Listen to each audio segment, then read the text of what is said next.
Hello मेरे प्यारे प्यारे बच्चों, मैं आपका फ्रेंड, आपका बड़ा भाई, आपका as a teacher doctor Mohammad Atif Khan, मैं आप लोगों के लिए लेकर के हाजिर हूँ बायोलॉजी का एक बहुत ही शानदार क्रैश कोर्स। जी हाँ, बायोलॉजी नीट 2024 के लिए एक ही बहुत ही शानदार क्रैश कोर्स। इस क्रैश कोर्स को अगर आप पूरी ईमानदारी व लगन से फॉलो करते हो, इस क्रैश कोर्स का नोट्स बनाते हो, तो मैं ये पूरे दावे से कह सकता हूँ कि आप नीट 2024 के एग्ज़ाम में बायोलॉजी सेक्शन में 360 आउट ऑफ 360 आप बहुत ही आसानी से प्राप्त कर पाओगे, क्योंकि इस क्रैश कोर्स को बहुत ही लगन, मेहनत और ईमानदारी से तैयार किया गया है। यह क्रैश कोर्स पूरी तरह से NCERT बेस्ड है। इस क्रैश कोर्स में NCERT की हर वो लाइन कवर किया गया है जहां से नीट एग्ज़ाम में क्वेश्चन बनने की प्रोबेबिलिटी 99% होती है। इस क्रैश कोर्स में नीट के पास्ट 15 ईयर के सभी क्वेश्चन को कवर किया गया है। आइए इस क्रैश कोर्स के लिए कुछ इम्पॉर्टेंट पॉइंट्स हैं, उनके बारे में हम डिस्कस करते हैं। सबसे पहला जो इम्पॉर्टेंट पॉइंट है वो आपका है कि ये क्रैश कोर्स पूरी तरीके से NCERT बेस्ड है। जी हाँ, ये क्रैश कोर्स पूरी तरह से NCERT बेस्ड है। अगर इस क्रैश कोर्स को आप फॉलो करते हो तो नीट 2024 में ये 360 आउट ऑफ 360 आप बहुत ही आसानी से कवर कर पाओगे।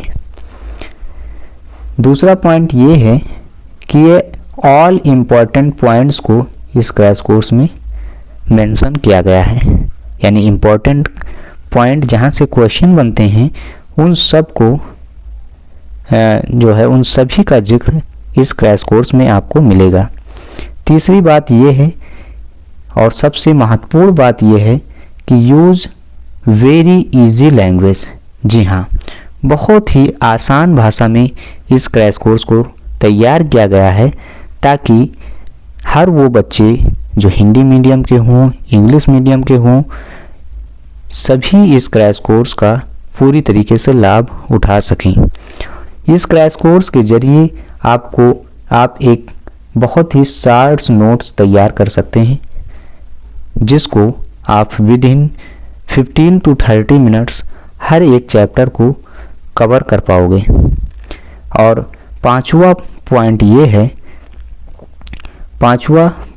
है कि इस क्रैश कोर्स में जो है 15 years old PYQ based short notes है। 15 years old PYQ based short notes बनाया गया है, जिससे आप बहुत ही शार्ट नोट्स में आप पिछले 15 साल के पास्ट ईयर क्वेश्चन को कवर कर पाएंगे। आइए अब क्रैश कोर्स की तरफ हम चलते हैं। और क्रैश कोर्स की जब हम शुरुआत करते हैं तो सबसे पहला जो लेक्चर है इस क्रैश कोर्स का वो है लिविंग वर्ड। जी हाँ, लिविंग वर्ड का नाम आपने सुना होगा।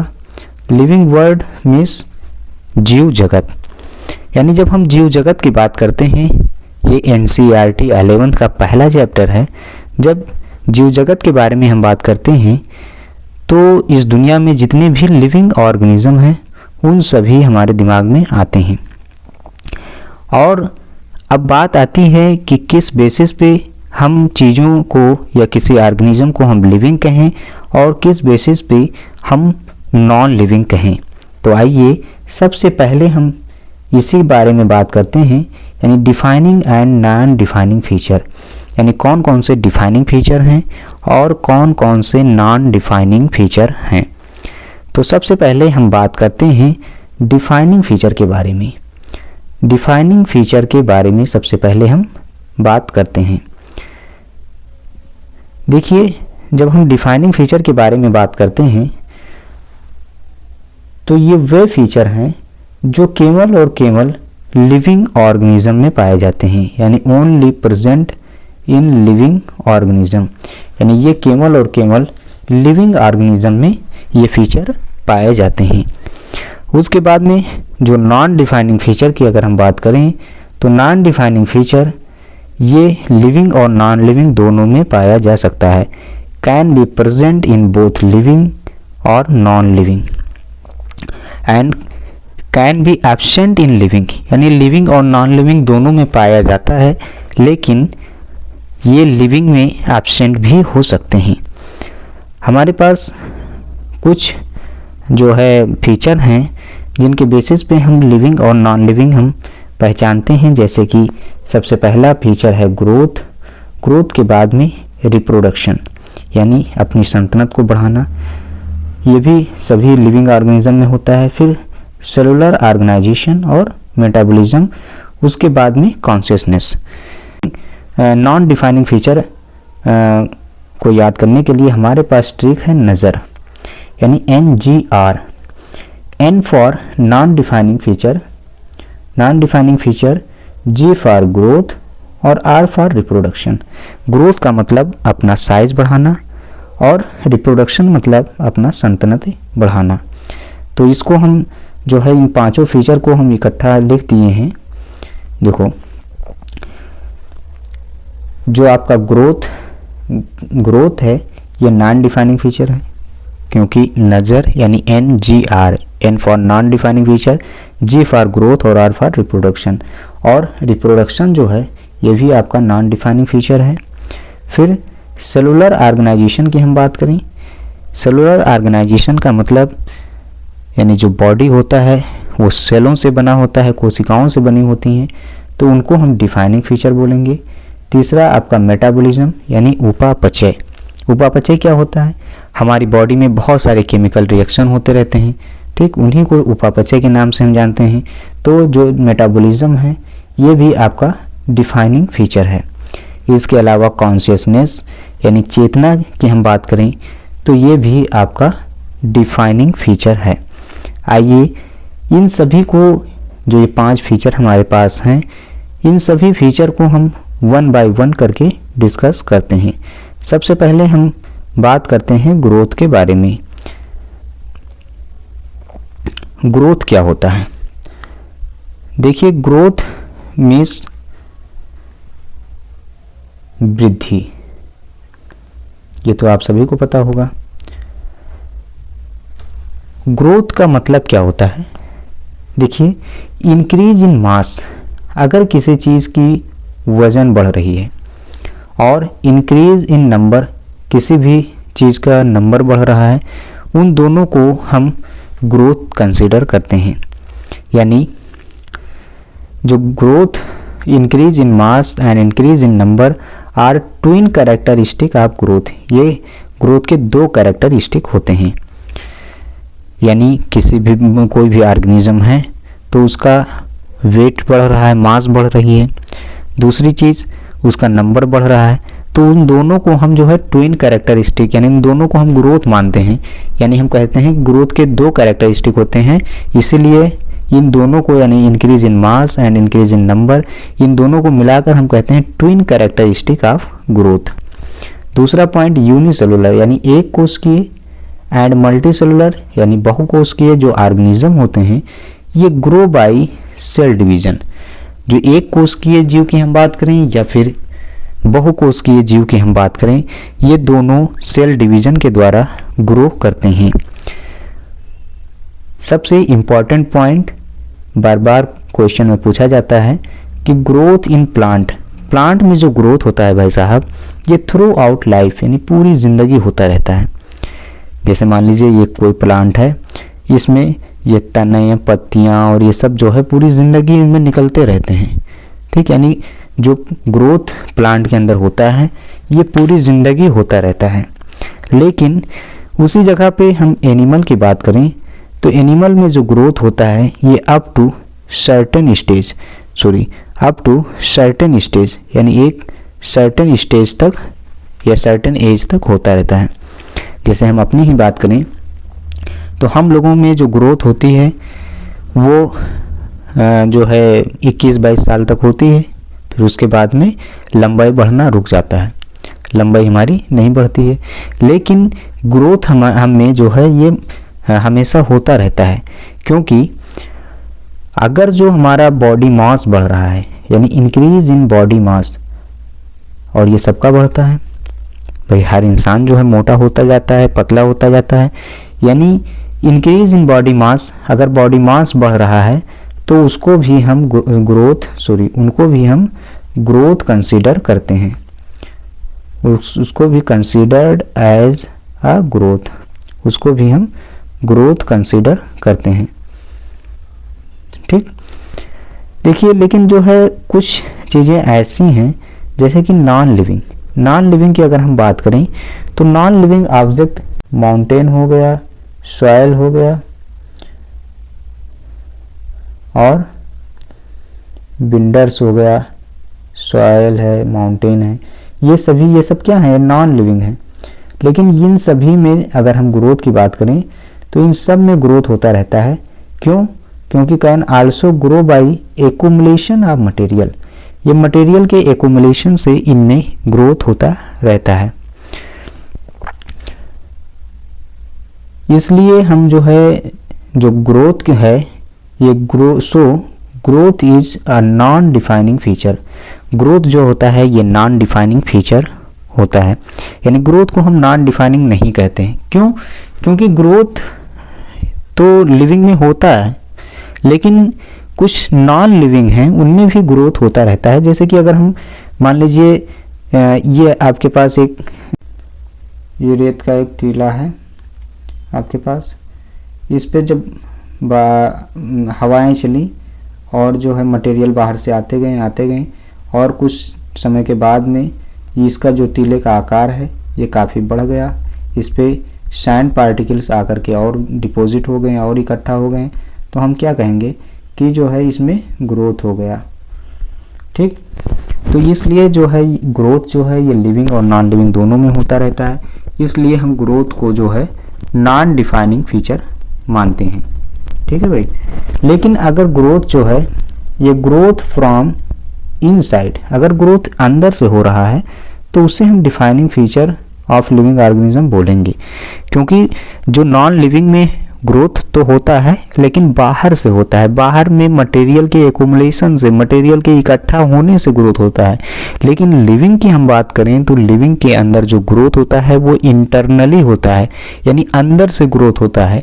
और अगर अंदर से ग्रोथ हो रहा है तो उसे हम लिविंग डिफाइनिंग फीचर बोलेंगे भाई साहब। ठीक, अब हम बात करते हैं अगले फीचर के बारे में, और अगला फीचर है हमारा रिप्रोडक्शन। देखिए रिप्रोडक्शन क्या होता है आप सभी जानते होंगे।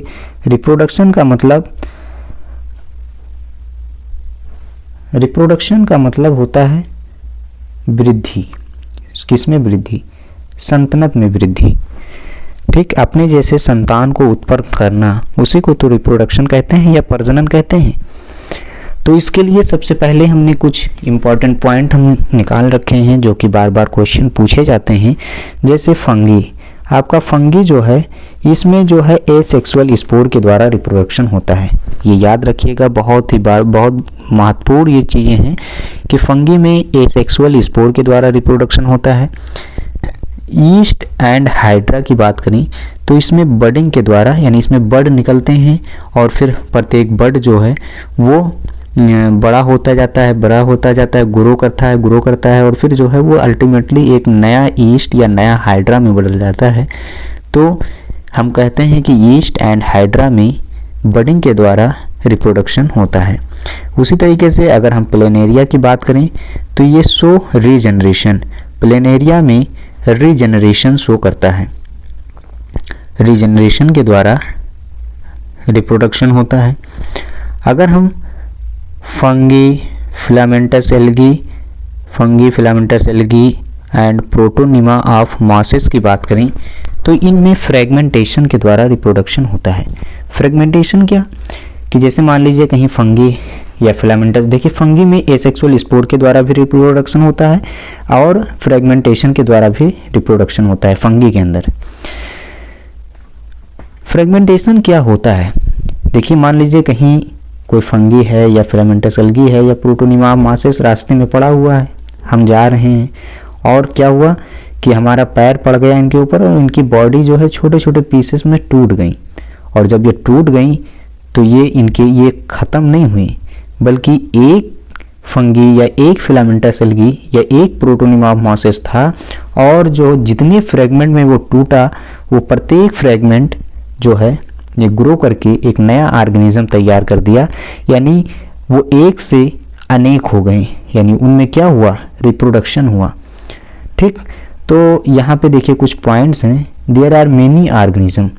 देखिए कुछ ऑर्गेनिज्म ऐसे हैं भाई साहब जो कि रिप्रोड्यूस नहीं कर सकते, लिविंग तो हैं, वे सब कुछ उनके अंदर सारी लिविंग की प्रॉपर्टी है, वो ग्रोथ करते हैं, उनके अंदर कॉन्शियसनेस होता है, वो मेटाबॉलिज्म उनके अंदर पाया जाता है। ठीक, सेलुलर ऑर्गेनाइजेशन भी उनके अंदर होता है, लेकिन वे जो है रिप्रोडक्शन नहीं कर सकते। जैसे आपका म्यूल हो गया जिसको खच्चर बोलते हैं, वर्कर बीज हो गई, मधुमक्खियाँ में जो वर्कर मधुमक्खी होती हैं, इसके अलावा इनफर्टाइल ह्यूमन हो गए, ये सब लिविंग तो हैं लेकिन ये रिप्रोडक्शन नहीं करते हैं और इसीलिए रिप्रोडक्शन को हम नॉन डिफाइनिंग फीचर कहते हैं। देखिए रिप्रोडक्शन तो नॉन लिविंग में नहीं होता है, ये केवल लिविंग में ही होता है, लेकिन सभी लिविंग में ये रिप्रोडक्शन नहीं होता है, इसलिए हम रिप्रोडक्शन को नॉन डिफाइनिंग फीचर बोलते हैं। देखिए अब कुछ पॉइंट और हैं, उसको हम देख लेते हैं। देखिए ग्रोथ एंड रिप्रोडक्शन, यानी ग्रोथ की हम बात करें एंड रिप्रोडक्शन की हम बात करें, are mutually exclusive event in multi cellular organism. वैसा मल्टी सेलुलर ऑर्गेनिज्म की हम बात करें, जैसे हम लोग क्या है मल्टी सेलुलर ऑर्गेनिज्म, हाथी, घोड़ा, बिल्ली, बकरी, गाय, जो भी जितने भी ऑर्गेनिज्म है ये सब क्या है, मल्टी सेलुलर ऑर्गेनिज्म है। इनमें भाई साहब ग्रोथ अलग होता है और रिप्रोडक्शन अलग होता है। ग्रोथ की मैकेनिज्म अलग है और रिप्रोडक्शन की मैकेनिज्म अलग है। तो यानी हम कहते हैं कि growth and reproduction are mutually exclusive event in multi cellular organism. जो बहुकोशिकीय जीव होते हैं उनमें ग्रोथ और रिप्रोडक्शन यानी वृद्धि और प्रजनन ये दोनों अलग अलग घटनाएं होती हैं। लेकिन अगर हम यूनिसेलुलर ऑर्गेनिज्म की बात करें तो इनमें growth and reproduction are mutually inclusive events.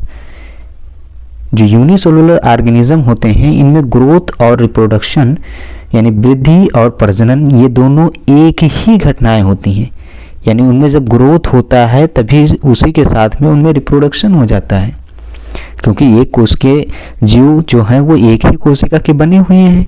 अब जब वो एक ही कोशिका के बने हुए हैं तो उनमें जो है ग्रोथ क्या होगा, वो ग्रोथ तभी करेंगे जब वो रिप्रोडक्शन करेंगे।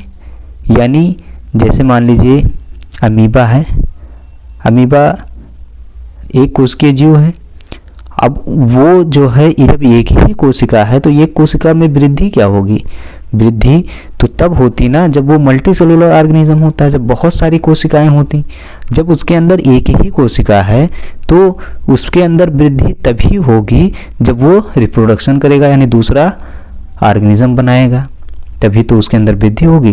तो यानी हम कहते हैं कि growth and reproduction are mutually inclusive event in unicellular organism. अब अगला हमारा जो फीचर है वो है मेटाबॉलिज्म। वैसे अब अभी तक हमने ग्रोथ पढ़ा, रिप्रोडक्शन पढ़ा, ये दोनों कैसे फीचर थे, ये नॉन डिफाइनिंग फीचर हैं लिविंग ऑर्गेनिज्म के लिए। लेकिन ग्रोथ की अगर हम बात करें तो अगर इंटरनल ग्रोथ हो रहा है तो वो डिफाइनिंग फीचर है, सिर्फ ग्रोथ पूछा जाए तो वो नॉन डिफाइनिंग फीचर है। इसी तरीके से रिप्रोडक्शन क्या है आपका, रिप्रोडक्शन आपका नॉन डिफाइनिंग फीचर है। क्यों? क्योंकि रिप्रोडक्शन तो ये बात बिल्कुल पक्का है कि ये हर लिविंग ऑर्गेनिज्म में ही होता है, ये लिविंग ऑर्गेनिज्म में ही होता है, लेकिन सभी लिविंग ऑर्गेनिज्म में नहीं होता है। जैसे कि ह्यूमन कपल हुई और इनफर्टाइल ह्यूमन कपल हुई, आपका वर्कर बी हुआ या म्यूल्स हुए, इन सब में रिप्रोडक्शन नहीं होता है। तो इसलिए रिप्रोडक्शन को हमने क्या कहा कि ये जो है नॉन डिफाइनिंग फीचर है। लेकिन मेटाबॉलिज्म की हम बात करें तो देखते हैं मेटाबॉलिज्म है क्या चीज़। मेटाबॉलिज्म को हिंदी में बोलते हैं उपापचय, यानी the sum total of all chemical reaction occur in our body known as metabolism। भाई साहब, हमारी बॉडी के अंदर बहुत सारे केमिकल रिएक्शन होते रहते हैं, बहुत सारे जो है माइक्रो मॉलिक्यूल्स जो हैं वो टूटते हैं और वो माइक्रो मॉलिक्यूल्स में कन्वर्ट होते रहते हैं। उन्हीं को हम क्या बोलते हैं, केमिकल रिएक्शन।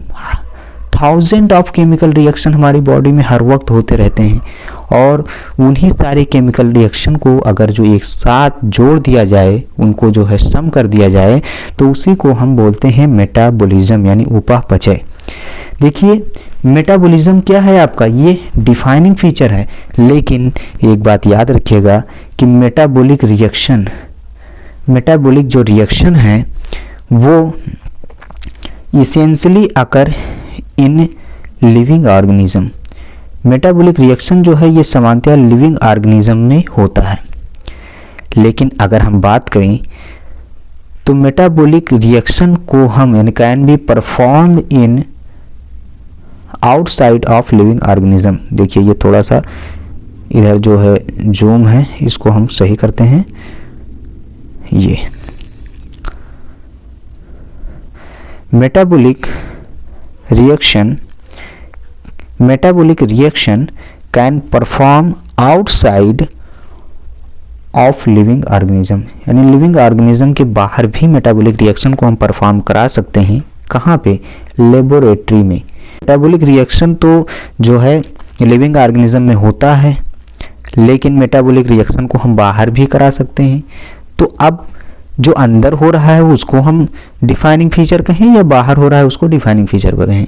भाई बाहर कैसे? जैसे विट्रो के अंदर यानी लेबोरेटरी के अंदर जब हम स्पर्म और ओवम का फर्टिलाइजेशन कराते हैं टेस्ट ट्यूब के अंदर, वो क्या है? वो लिविंग रिएक्शन है, यानी जो है वो मेटाबॉलिक रिएक्शन है।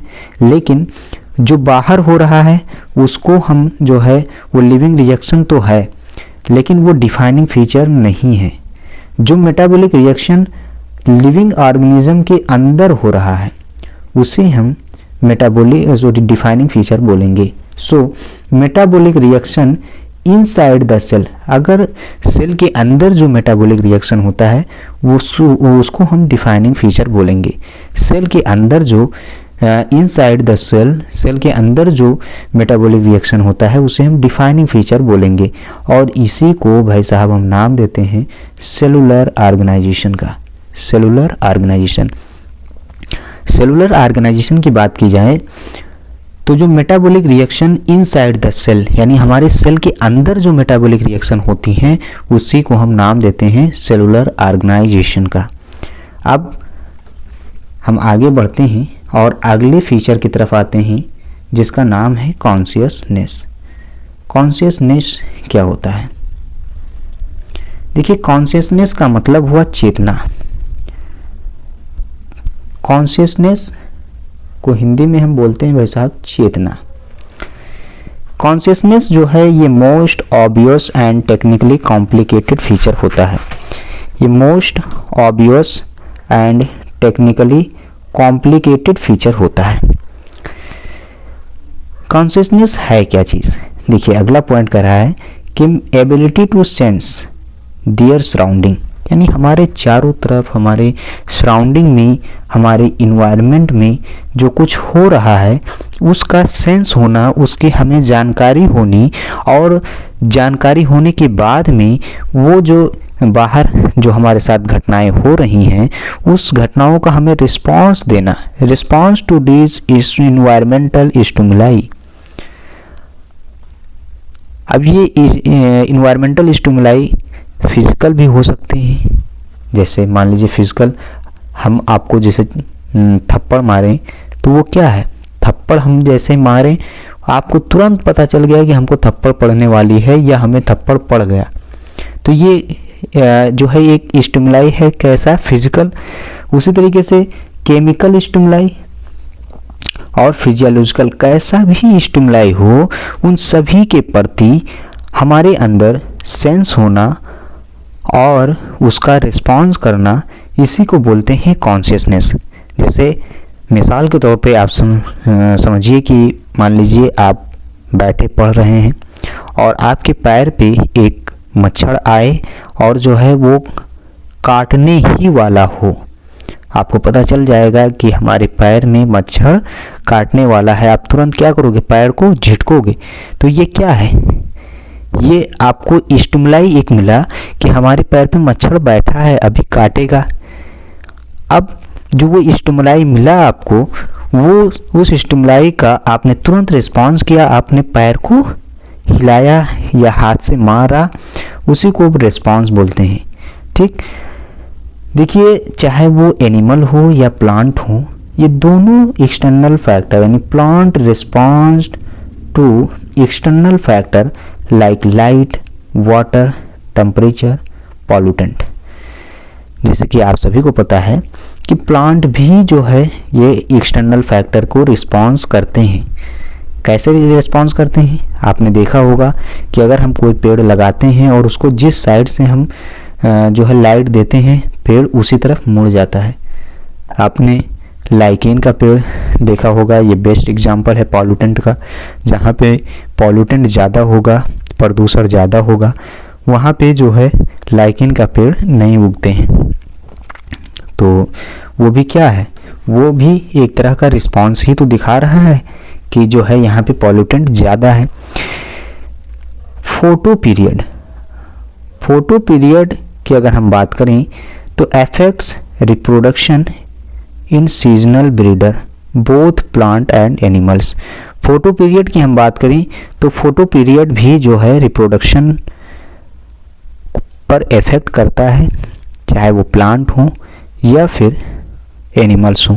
फोटो पीरियड का मतलब ये हुआ कि कितनी देर तक लाइट मिलती है।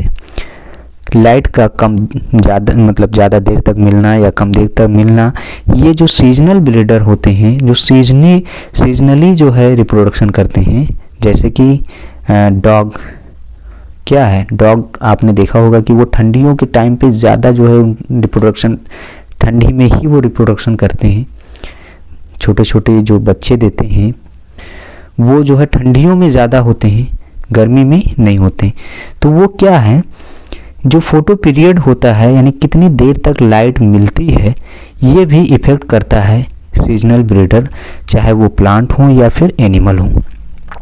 एक चीज़ बहुत ही इम्पॉर्टेंट और बार बार जो है ये नीट एग्ज़ाम में और भी कॉम्पिटिटिव एग्ज़ाम में पूछे जाता है, क्या है कि ह्यूमन बीइंग्स ओनली ऑर्गेनिज्म। भाई साहब, इस दुनिया में केवल और केवल ह्यूमन बीइंग्स यानी हम लोग एक ऐसे ऑर्गेनिज्म हैं जो कि अवेयर ऑफ हिमसेल्फ, जो खुद से जो है अवेयर हैं।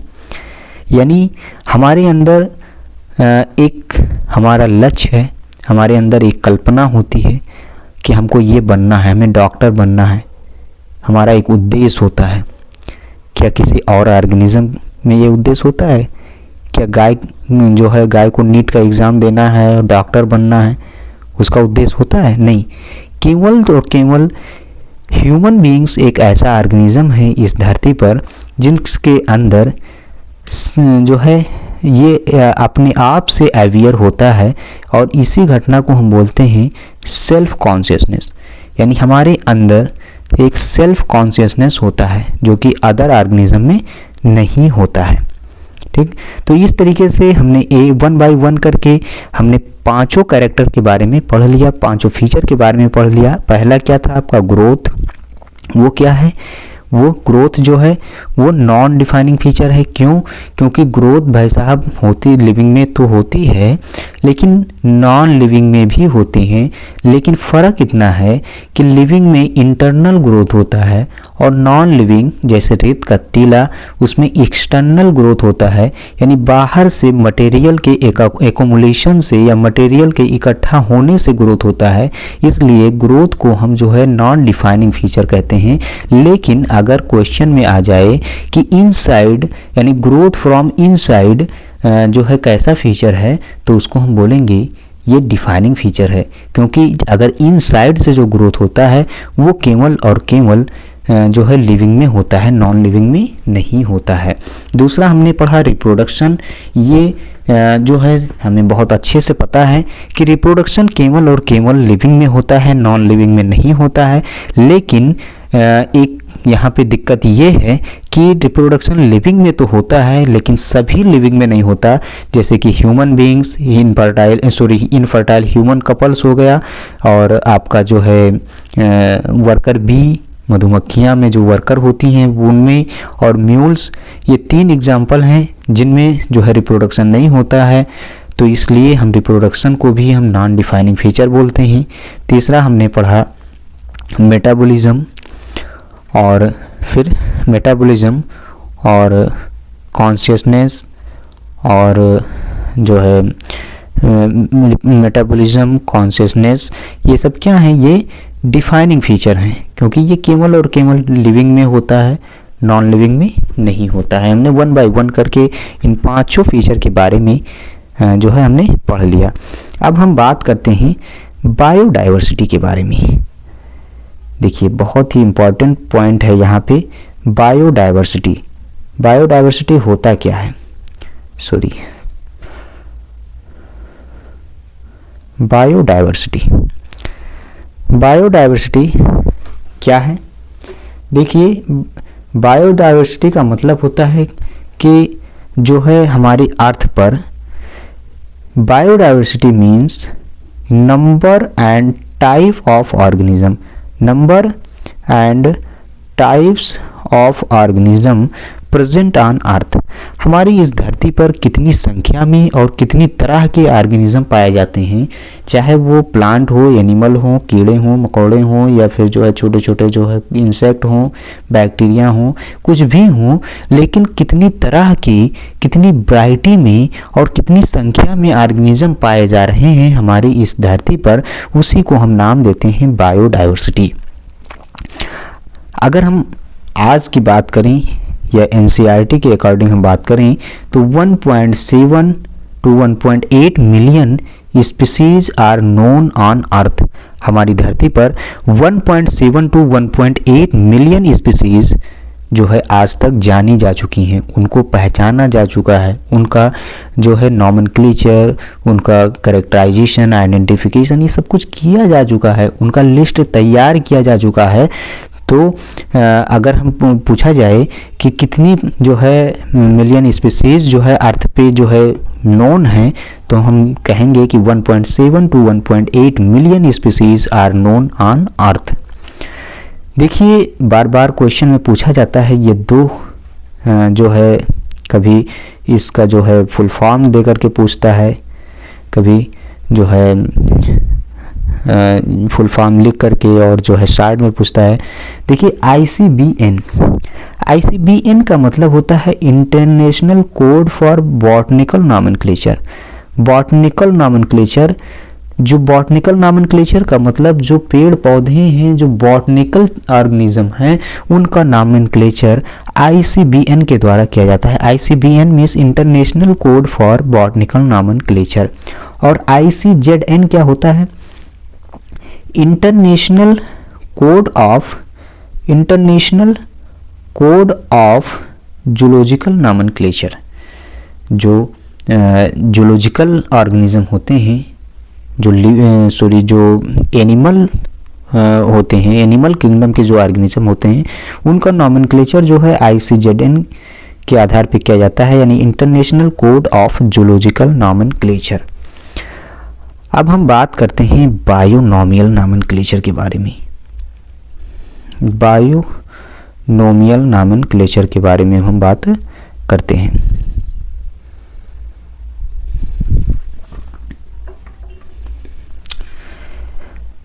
एक मिनट, बायोनोमियल नॉमेनक्लेचर। देखिए, बायोनोमियल नॉमेनक्लेचर एक साइंटिस्ट हैं कैरोलस लिनियस, जिन्होंने बायोनोमियल नॉमेनक्लेचर को दिया। बायोनोमियल का मतलब क्या? बाई मतलब दो, नोमियल मतलब नाम, यानी दो नामों वाला नॉमेनक्लेचर, दो जिसमें दो नाम हो, ऐसा नॉमेनक्लेचर किसने दिया? कैरोलस लिनियस ने। ये भी बहुत ही इंपॉर्टेंट पॉइंट है। देखिए, इस जो बाइनोमियल नॉमेनक्लेचर का नाम बाइनोमियल क्यों पड़ा? क्योंकि इसमें ईच नेम, प्रत्येक नेम में टू कंपोनेंट यानी दो कंपोनेंट होते हैं। एक पहला होता है आपका जेनेरिक नेम और दूसरा होता है स्पेसिफिक एपिथेट। दूसरा होता है आपका स्पेसिफिक एपिथेट।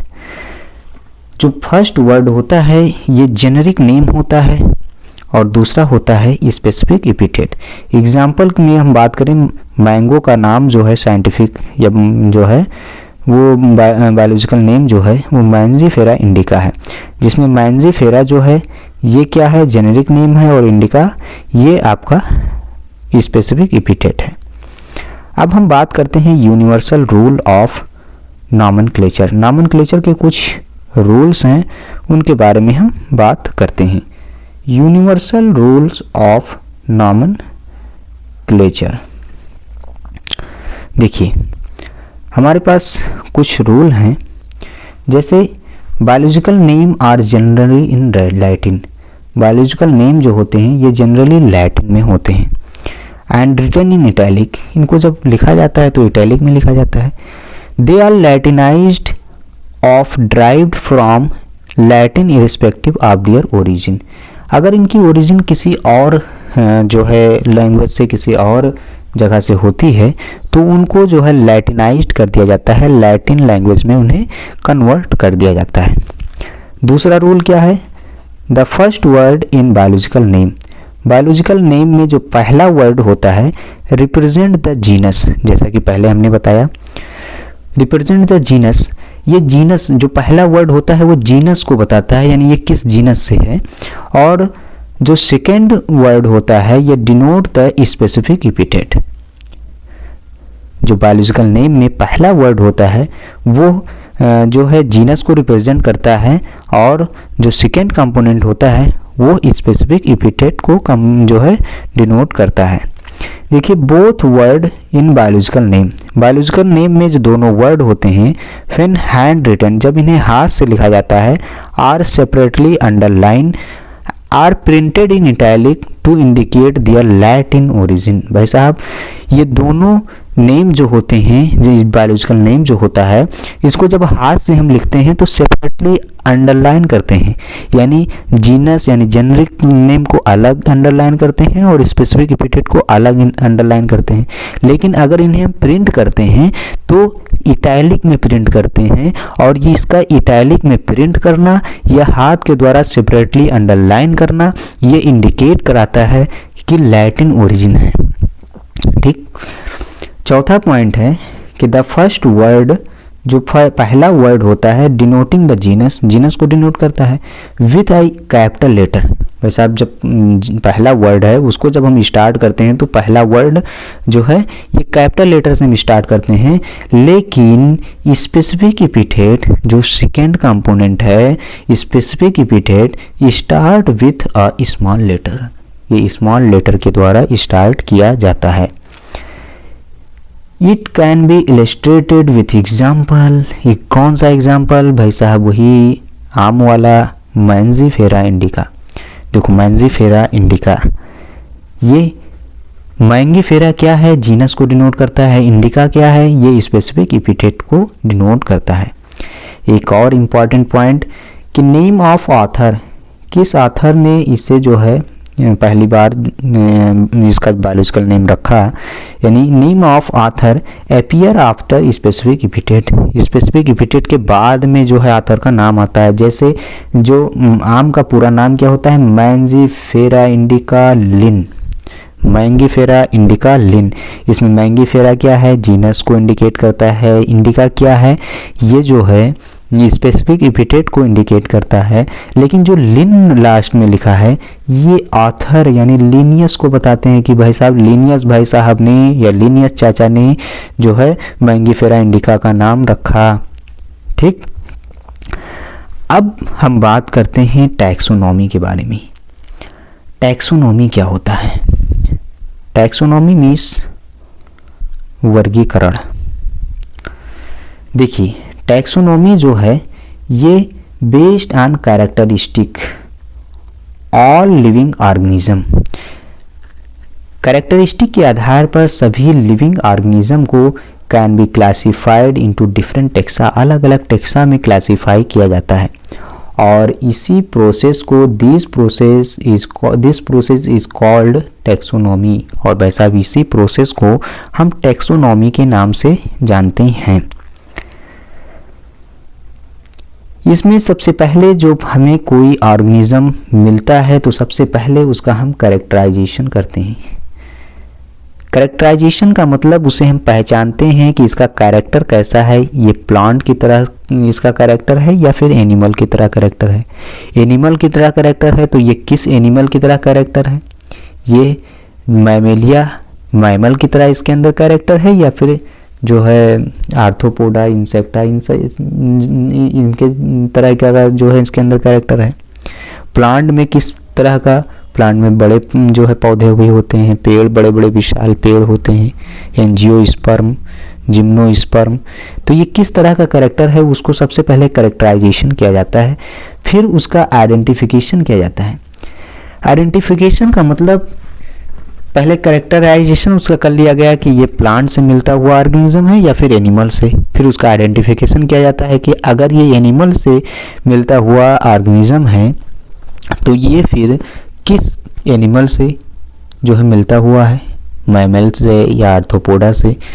फिर उसके बाद में उसका जो है नॉमेनक्लेचर किया जाता है, उसका नाम रखा जाता है। अगर नया ऑर्गेनिज्म मिला तो उसका कुछ ना कुछ नाम रखा जाएगा। जैसे घर में जब नई बच्ची या नई बच्चा जब जन्म लेता है तो उसका जो है नाम रखा जाता है कि ये इसको किस नाम से हम जानेंगे। फिर उसका जो है क्लासिफिकेशन, सबसे लास्ट में उसका जो है क्लासिफिकेशन किया जाता है। अब उसके बाद में एक चीज़ ये याद रखिएगा भाई साहब, बहुत ही इम्पोर्टेंट पॉइंट है कि सिस्टमैटिक्स का मतलब होता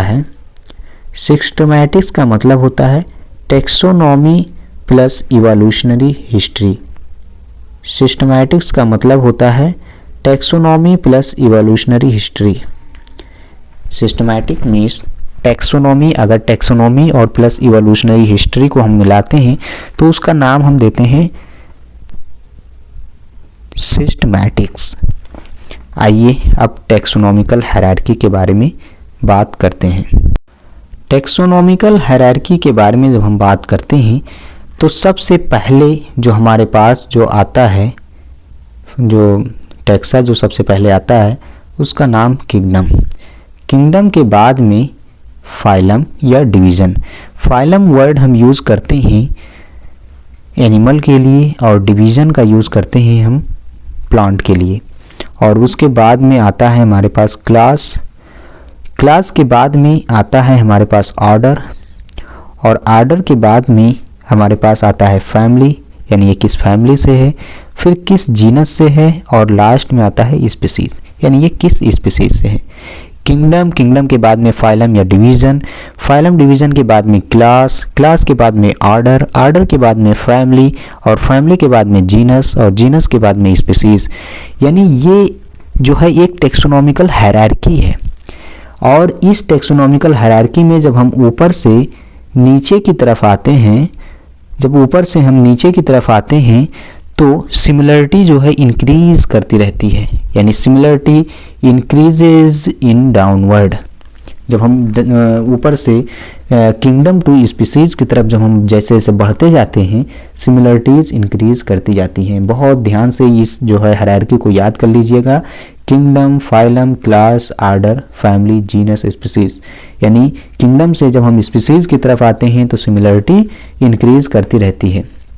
इसके लिए जो है याद करने के लिए एक ट्रिक भी है, king play cricket on fine green place या surface. King play cricket on fine green space. ठीक, इस तरीके से आप इस टेक्सोनॉमिकल हायरार्की को याद कर लीजिएगा। अब आगे हम बढ़ते हैं टेक्सोनॉमिकल एड्स की तरफ। टेक्सोनॉमिकल एड्स क्या होते हैं? देखिए, टेक्सोनॉमिकल एड्स की बात करें तो ये 3 तरह के ऐड हैं हमारे पास, एक प्रिजर्वेशन, कंजर्वेशन और लिटरेचर। प्रिजर्वेशन जो होता है ये फॉर डेड ऑर्गेनिज्म के लिए होता है, और इसके अंदर दो जो है ऐड आते हैं, एक होता है हर्बेरियम और दूसरा होता है म्यूजियम। ये हर्बेरियम क्या है, म्यूजियम क्या है, इन सभी के बारे में अभी हम बात करेंगे।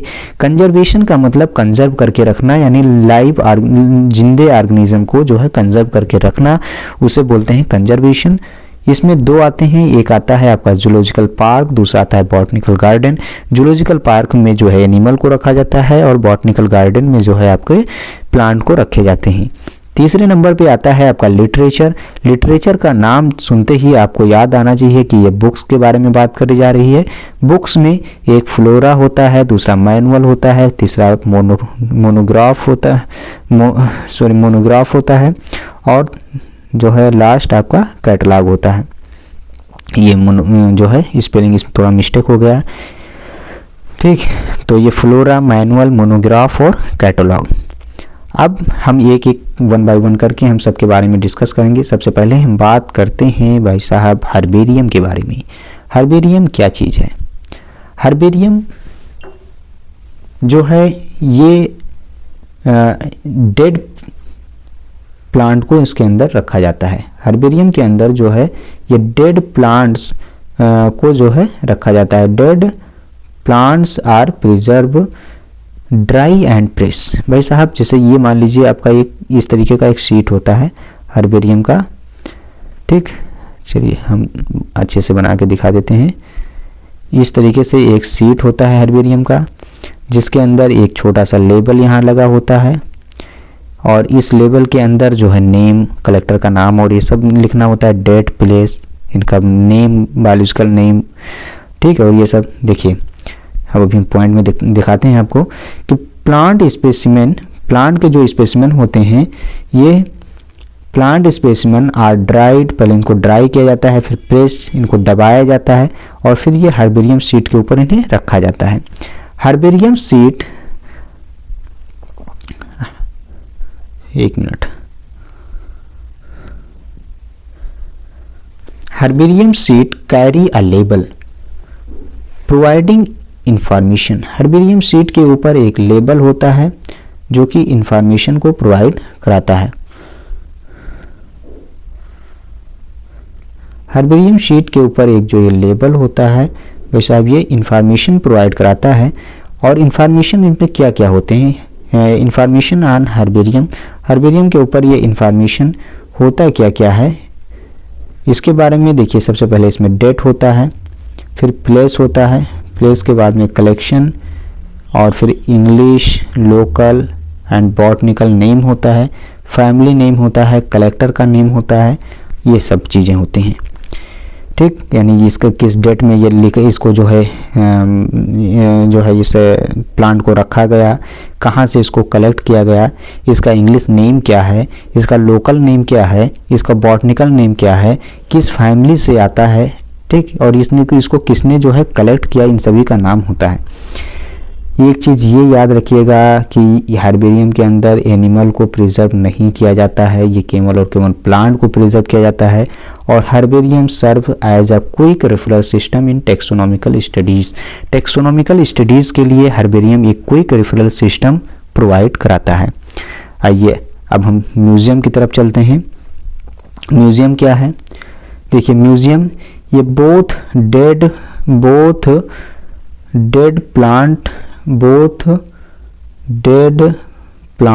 एनिमल्स एंड प्लांट्स प्रिजर्व, इसमें दोनों एनिमल और प्लांट को प्रिजर्व किया जाता है, both animal and plant preserve किए जाते हैं।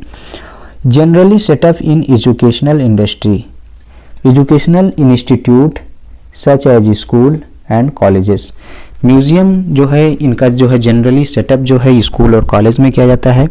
और तीसरी चीज़ ये है कि specimen are preserve in container or jar in preservative solution. Specimen को प्रिजर्वेटिव सॉल्यूशन के अंदर जो है प्रिजर्व किया जाता है। Insect are preserve in insect box, insect को जो है इंसेक्ट बॉक्स में प्रिजर्व करते हैं आफ्टर किलिंग एंड पिनिंग के बाद में। अब जो लार्ज एनिमल होते हैं उनको usually stuffed and preserve, large animal को पहले स्टफ किया जाता है, और फिर उसके बाद में उनको प्रिजर्व किया जाता है। ठीक। Specimen are used for study and reference, specimen को यूज किया जाता है स्टडी एंड रेफरेंस के लिए। ठीक। अब कंजर्वेशन ऑफ लिविंग ऑर्गेनिज्म के बारे में हम बात करते हैं। कंजर्वेशन ऑफ लिविंग ऑर्गेनिज्म के बारे में हम बात करते हैं। देखिए लिविंग की कंजर्वेशन का मतलब ही आप समझ लीजिए कि इसको कंजर्व करके रखा जाता है, यानी लिविंग फॉर्म में रखा जाता है। तो एनिमल को हम कहाँ रखेंगे भाई साहब? जूलॉजिकल पार्क में रखेंगे। प्लांट को कहाँ रखेंगे? बॉटनिकल गार्डन में रखेंगे। ठीक, बॉटनिकल गार्डन में रखेंगे। ठीक, देखिए ये जो है ये दो तीन चीज़ें हैं, ये बहुत बार जो है पूछे जाते हैं क्वेश्चन में। क्यों बॉटनिकल गार्डन कहाँ पे है? तो ये क्यों बॉटनिकल गार्डन जो है भाई साहब ये आपका इंग्लैंड में है। और इंडियन बॉटनिकल गार्डन कहाँ है? सॉरी कुछ पेन में मिस्टेक हो रहा है भाई हमारे। इंडियन बॉटनिकल गार्डन कहाँ पे है? ये हावड़ा यानी इंडिया में है। और sorry national botanical research institute की अगर हम बात करें, जिसे हम NBRI शॉर्ट फॉर्म में बोलते हैं, तो ये आपके जो है लखनऊ में है यानी इंडिया में है।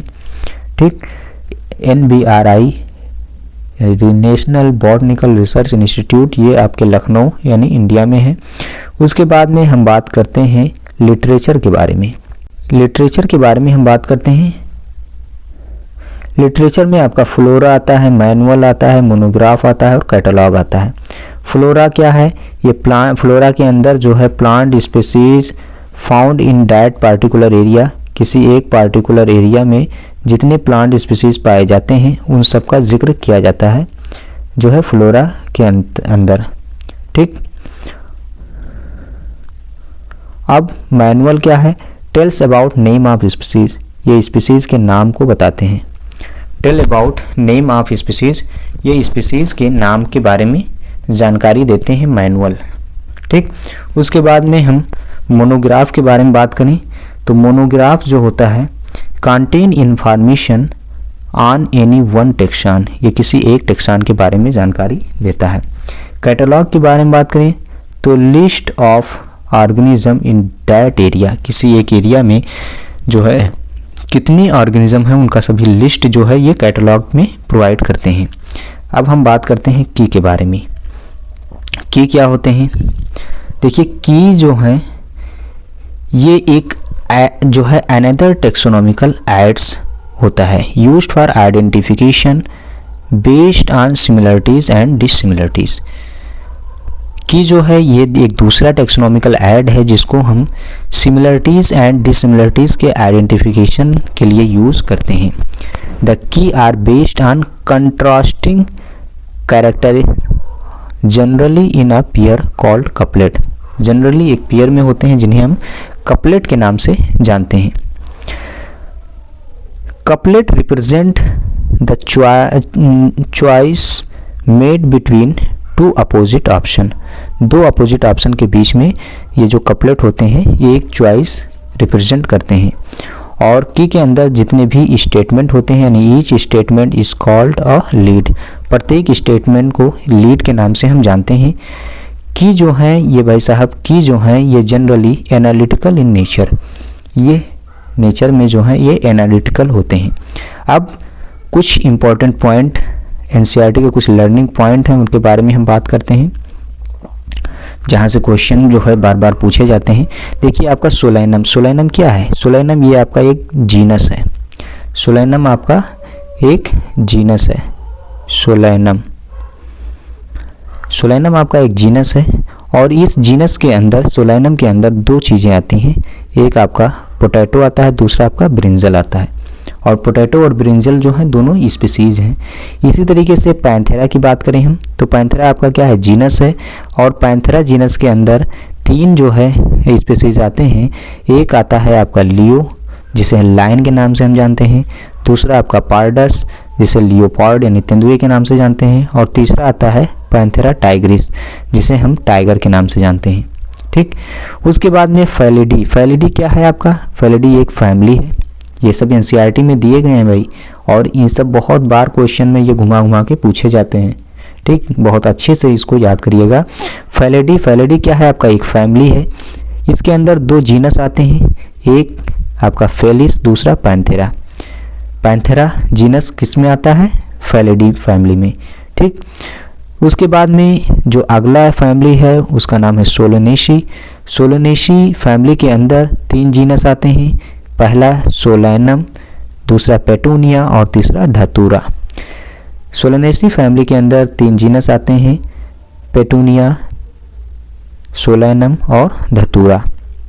उसके बाद में कार्निवोरा। कार्निवोरा आपका ये आर्डर है, और कार्निवोरा आर्डर के अंदर दो फैमिली आते हैं, एक कानवोलिएसी और दूसरा सोलोनेसी। ये दोनों जो है कार्निवोरा आर्डर के अंदर आते हैं, ये दो फैमिली हैं। ठीक, उसके बाद में अब हम आगे बढ़ते हैं और एनसीईआरटी में सबसे लास्ट जो है टॉपिक इस चैप्टर में जो है, वहाँ पे एक डायग्राम दिया गया है, एक चार्ट दिया गया है। उस चार्ट में जो है common name, biological name, genus, family, order, class और फाइलम, इन सभी का जिक्र किया गया है। तो कॉमन नेम की अगर हम बात करें तो जैसे मैन, मैन का जो कॉमन नेम क्या है? मैन जो है क्या है? Common name. और मैन का बायोलॉजिकल नेम है होमो सैपियंस, ये बायोलॉजिकल नेम है। हमने बताया था अभी पहले कि जो फर्स्ट वर्ड होता है किसी भी बायोलॉजिकल नेम में वो जीनस को रिप्रेजेंट करता है। तो इसका अगर जीनस की बात करें तो होमो आपका जीनस है और सैपियंस क्या है? ये स्पेसिफिक एपिथेट है। जो मैन की फैमिली यानी होमो सैपियंस की जो फैमिली होती है वो होमिनिडी होती है, और इसका जो आर्डर होता है वो प्राइमेटा होता है। क्लास जो होता है मैमेलिया होता है, और फाइलम या डिवीज़न की बात करें तो ये कार्डेटा होता है। एक चीज़ और, अगर इसके किंगडम की बात करें तो ये जो है एनिमेलिया होता है। उसके बाद में हाउस फ्लाई। हाउस फ्लाई जो है ये कॉमन नेम है, इसका बायोलॉजिकल नेम है मस्का डोमेस्टिका। मस्का जो है इसका जीनस है और डोमेस्टिका स्पेसिफिक एपिथेट है। इसकी फैमिली की बात करें तो ये मस्कडी है। आर्डर जो है ये डिप्टेरा है।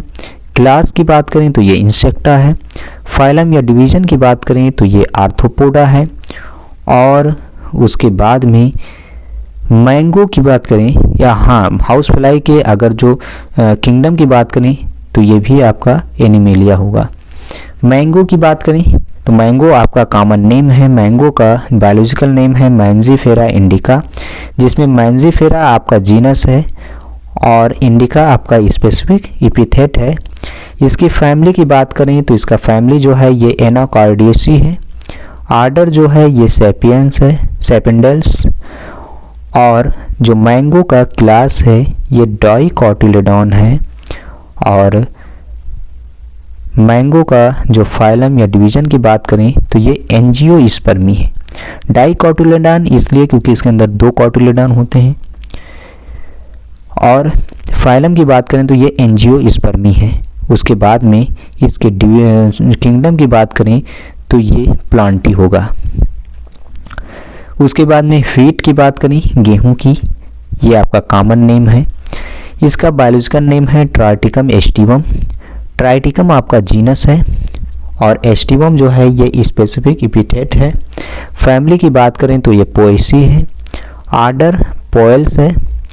और क्लास की बात करें तो ये मोनोकोटिलेडोनी। और फाइलम या डिवीज़न की बात करें तो ये एंजियोस्पर्मी। ये जो चार्ट है मैं साहब, ये चार्ट बार बार जो है नीट एग्ज़ाम में पूछा जाता है। इस चार्ट को अच्छे से जो है याद करिएगा। इस चार्ट को जो है बार बार रिवाइज कीजिएगा, ये बहुत बार के क्वेश्चन पूछे जाते हैं। उम्मीद करता हूँ कि आप लोगों को जो ये क्रैश कोर्स अच्छा लगा होगा। Thank you. फिर मिलते हैं नेक्स्ट वीडियो में।